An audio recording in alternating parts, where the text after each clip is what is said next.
বন্ধুরা, রোজা প্রায় শেষের দিকে, সামনেই ঈদ। তো আজকে চলে এসেছি ঈদ স্পেশাল একটা রেসিপি শিরখুরমা নিয়ে। খেতে অপূর্ব হয়, স্বাদ একদম মুখে লেগে থাকে, আর বানানোটা একদমই সহজ, সময়টাও অনেক কম লাগে। তো চলো দেখে নেওয়া যাক রেসিপিটি।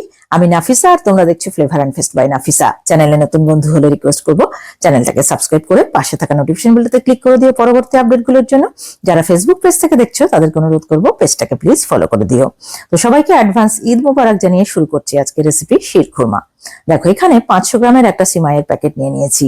এই সিমাইগুলো এরকম ভাজাই বিক্রি হয়, খুব সরু। এই রেসিপিটা এরকম সরু সিমাই দিয়েই করলে স্বাদটা ভালো হবে। তো এগুলোকে প্রথমে ভেজে নিয়েছি সামান্য, আর একটু আমি পাত্রে সামান্য একটু নাড়াচাড়া করে ভেজে নিয়েছিলাম।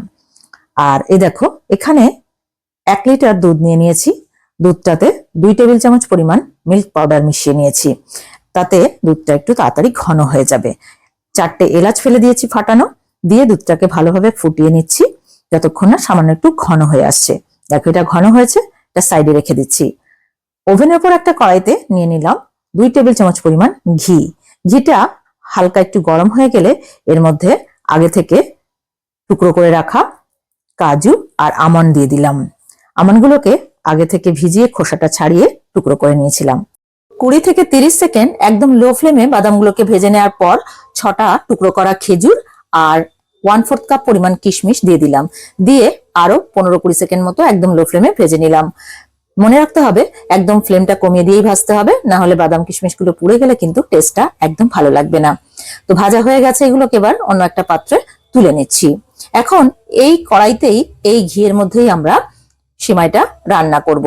তার জন্য এখানে নিয়ে নিচ্ছি 50 গ্রাম সিমাই। যে সিমাইটা আগে থেকে অল্প একটু কড়াইতে ভেজে রেখেছিলাম টুকরো করে। প্রথমে ওই সিমাইয়ের প্যাকেট থেকে সিমাইগুলোকে নিয়ে প্রথমে টুকরো করে নিয়েছিলাম, তারপর কড়াইতে অল্প একটু নেড়ে রেখে দিয়েছিলাম। তার থেকে 50 গ্রাম নিয়ে এখানে একটু ভাজা ভাজা করে নিচ্ছি ঘিয়ের মধ্যে। দেখো, ভাজা ভাজা হয়ে গেছে। তারপরে আমরা আগে থেকে যে দুধটা জাল করে রেখেছিলাম সেই দুধটা দিয়ে দিলাম।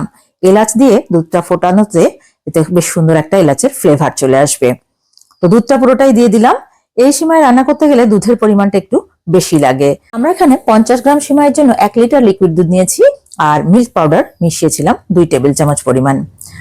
তো সামান্য একটু লবণ দিয়ে দিচ্ছি। যে কোনো মিষ্টি জিনিসে আমি একটু লবণ ব্যবহার করি, তাতে ব্যালেন্স হয়ে টেস্টটা বেশ ভালো হয়।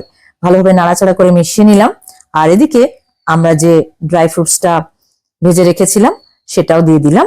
আর দেখো, আমার ভিডিওটা মিস হয়ে গেছে। আমরা আজকে সিমাইটা পাটালি দিয়ে রান্না করছি। এই দেখো, এই পাটালি, কিছুটা পাটালি আগে দিয়েছি। মিষ্টিটা আর একটু লাগবে মনে হলো, সেই জন্য আমি আরো একটু পাটালি দেব। পাটালি দেওয়াতে এর স্বাদটা কিন্তু বহু গুণে বেড়ে যাবে। মিষ্টিটা একটু কম মনে হলো বলে আরো একটু পাটালি দিয়ে দিলাম। তোমরা চাইলে চিনি বা বাতাসা দিয়ে রান্না করতে পারো, পাটালি অ্যাভেলেবেল না থাকলে। তবে পাটালি দিয়ে রান্না করলে স্বাদটা কিন্তু খুব ভালো হয়, খেজুরের গুড়ের পাটালি। তো দিয়ে নাড়াচাড়া করে 1 মিনিট মতো রান্না করে নেওয়ার পর আমরা দিয়ে দিচ্ছি কনডেন্স মিল্ক আর আরেকটু এলাচ ক্রাশ করে, এলাচের দানাগুলো ক্রাশ করে দিয়ে দিলাম। কনডেন্স মিল্কটা অপশনাল, তবে দিলে টেস্টটা অনেক ভালো হবে। তো এইভাবে আরো 1 মিনিট মতো নাড়াচাড়া করে নেব। এই সময় খুব বেশিক্ষণ কিন্তু রান্না করতে লাগে না, কারণ দেখতেই পেয়েছো খুবই সরু, সেই জন্য দুধে দেওয়ার সাথে সাথেই এটা কিন্তু নরম হয়ে যায়। এবার ওপর থেকে 1 টেবিল চামচ পরিমাণ ঘি দিয়ে দিলাম, এতে ফ্লেভারটা বেশ সুন্দর হবে। ঘিটা দিয়ে ভালোভাবে নাড়াচাড়া করে মিশিয়ে নিলাম, যাতে ঘিয়ের ফ্লেভারটা সমস্ত সিমাইয়ের মধ্যে ভালোভাবে চলে যায়। এবার গ্যাসের ফ্লেমটাকে অফ করে এটাকে 5 মিনিট স্ট্যান্ডিং টাইমে রেখে দেবো। তারপর আমরা সার্ভ করে দিচ্ছি। তবে এটা ঠান্ডা ঠান্ডা খেতে বেশি ভালো লাগে। তোমরা চাইলে একটু ঠান্ডা করে নিয়ে ফ্রিজে রেখেও খেতে পারো, অপূর্ব স্বাদ হবে। তো এইভাবে একবার বাড়িতে বানিয়ে দেখো, খেয়ে কেমন লাগলো কমেন্ট করে জানাতে কিন্তু ভুলো না। আর আজকে ভিডিওটা ভালো লেগে থাকে প্লিজ লাইক করো, ফ্রেন্ডস আর রিলেটিভদের মধ্যে অনেক অনেক শেয়ার করো। চ্যানেলের নতুন বন্ধু হলে রিকোয়েস্ট করবো চ্যানেলটাকে সাবস্ক্রাইব করে আমাদের পাশে থেকো। যারা ফেসবুক পেজ থেকে দেখছো পেজটাকে প্লিজ ফলো করে দিও। Thank you so much for watching. Advance Eid Mobarak.